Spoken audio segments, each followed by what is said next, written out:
என் பேர் மோகனா, ஐம்சேரியிலேருந்து வரேண்ணா. இப்போ தான் ஃபஸ்ட் டைம் பார்க்குற தளபதியை, ரொம்ப சந்தோஷமாக இருக்குது. ஆனால் நினச்சி கூட பார்க்கல எங்களுக்கு இந்த மாதிரிலாம் ஒரு சான்ஸ் கிடைக்கும் அப்படின்னு சொல்லிட்டு.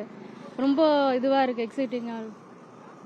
கரூர் சம்பவத்தை தொடர்ந்து 57 நாட்களுக்கு அப்புறம் காஞ்சிபுரத்தில் மீண்டும் விஜய் ஒரு சில கால இடைவேளைக்கு அப்புறம் மக்களை சந்திக்கிறாரு.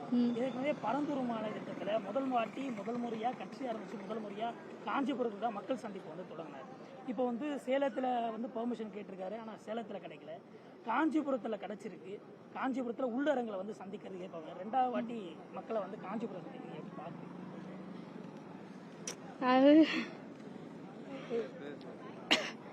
அது கரூர் இதில் அவர் மேலே தப்பு சொல்ல முடியாது.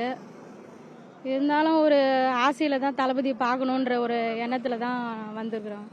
வேற திறந்த வெளியில் மக்களை சந்திச்சிருக்காங்க. இப்போ கட்டுப்பாடுகளோட உள்ளரங்களை ஆமாம், இது ரொம்ப சேஃப் தான், ரொம்ப சேஃபான இதுதான். ஆனால் மக்களுக்கு ரொம்ப இது சேஃப் தான். ரொம்ப சந்தோஷம் தான் பார்க்குறது தளபதியை. தலைவர் முதல் வாட்டி நேரில் சந்திக்கிறேன். ஆமாம். இப்போ அவர்கிட்ட பேச வாய்ப்பு கிடைச்சா என்ன மாதிரி கோரிக்கைகள்?